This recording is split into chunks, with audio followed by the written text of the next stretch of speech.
सुमित कई महीनों के बाद अपने ससुराल गया हुआ था और रात के करीब 2 बज रहे थे और वो लघुशंका करने के लिए उठा हुआ था। जब वो लघुशंका करने के लिए उठा और अपने कमरे से बाहर गया तो फिर उसने देखा कि उसके बगल वाले कमरे में उसकी सास लेटी हुई है, लेकिन उसके कमरे से कुछ आवाजें आ रही हैं। और जब सुमित ने इतनी आवाजें सुनी तो वो सोचने लगा कि ससुर जी तो इस दुनिया में है ही नहीं, तो फिर सास जी के कमरे से मर्द की आवाज कहाँ से आ रही है। और उसके बाद सुमित सीधे लघुशंका करने गया और लघुशंका करने के बाद वापस आया। और जब लघुशंका करने के बाद वापस आया तो उसने अपने सास के कमरे की तरफ जाकर देखा कि आखिर कमरे में क्या हो रहा है। जब खिड़की के रास्ते से सुमित ने अंदर देखा तो अंदर का नजारा देखकर उसके पैरों तले जमीन खिसक गई। सुमित ने देखा कि उसकी सासू माँ एक व्यक्ति के साथ अपने कमरे में नागिन की तरह लिपटी हुई है और उसके साथ प्यार कर रही है और प्यार भरी पोज दे रही है। इतना सारा नजारा देखने के बाद सुमित के अंदर भूचाल आ गया और उसे भी प्यार करने का मन करने लगा। और फिर वो अचानक अपने सास के कमरे में घुस जाता है और कहता है कि अब मुझे भी प्यार करवाओ, नहीं तो आपकी ये बातें सारे गांव वालों को बता दूंगा। उसके बाद जो होता है आप लोग देख लीजिए। नमस्कार दोस्तों, अफेयर क्राइम न्यूज चैनल में आप सभी प्यारे दर्शकों का स्वागत है। दोस्तों, अफेयर क्राइम न्यूज चैनल को आप सभी लोग सब्सक्राइब कीजिए, वीडियो को लाइक कीजिए और वीडियो को ढेर सारा शेयर भी कीजिए। दोस्तों, चढ़ती जवानी और बढ़ते हुए बुढ़ापे की ये कहानी एक फिक्शनल स्टोरी है और फिक्शनल स्टोरी बनाने और सुनाने का मकसद है कि आप लोग सावधान रहें, सतर्क रहें और घर परिवार को सुरक्षित रखें। जब सुमित की शादी हुई और शादी होने के बाद 2 साल बाद वो अपने ससुराल गया तो फिर ससुराल में उसकी सिर्फ सास थी, क्योंकि उसकी पत्नी जो थी घर पे थी और किसी काम के वास्ते से सुमित अपने ससुराल गया हुआ था।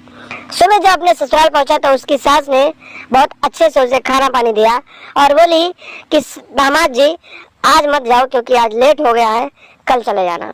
सुमित बोला कि ठीक है, कोई बात नहीं, मैं कल चला जाऊंगा। और सुमित का बिस्तर बरामदे में लगा दिया जाता है। जब बरामदे में सुमित का बिस्तर लगाया गया और सासू माँ अपने कमरे में जाकर लेट गई।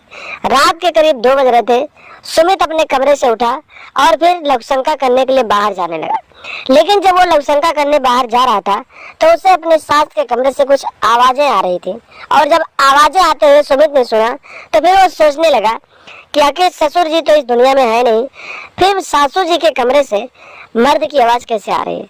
लेकिन सुमित सीधे लघुशंका करने गया और लघुशंका करने के बाद वापस आया। जब वो वापस आया तो अपने बिस्तर पे नहीं गया, सीधे वो अपने सास के कमरे के पास गया।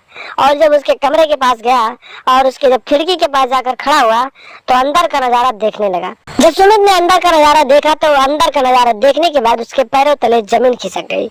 उसने देखा कि उसकी सास जो है एक मर्द के साथ नागिन की तरह लिपटी हुई है और प्यार कर रही है और उसे लगातार कह रही है कि आप जितना मन करे उतना प्यार कीजिए, मेरा प्यार करने का मन कर रहा है। जब सुमित ने इतना नजारा देखा तो सुमित के अंदर भी ज्वाला भड़क गई और वो भी प्यार करने के लिए तड़पने लगा।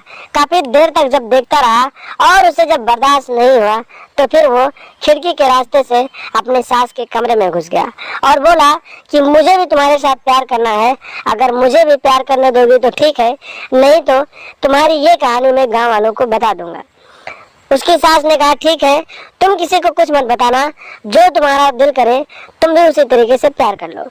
और फिर सुमित ने भी मौका पाकर अपनी सास के साथ प्यार किया और नागिन की तरह उसे लिपट गया और उसके साथ अच्छे से प्यार करने लगा। और उसी बीच 2-3 दिनों तक सुमित अपने ससुराल रह गया और 2-3 दिनों के बीच लगातार अपने सास के साथ प्यार करता रहा। लेकिन ये बात किसी तरीके से लोगों को जानकारी हो गई और लोगों के बीच जब ये जानकारी हुई तो सास ने पुलिस में जाकर अपने दामाद के खिलाफ रिपोर्ट दर्ज करवा दी। उसे बताया कि मेरा दामाद मेरे साथ लगातार 3 दिनों से जबरदस्ती इस तरीके से छेड़खानी करता है और मैं उसे मना करती हूँ लेकिन मारने की धमकी देता है।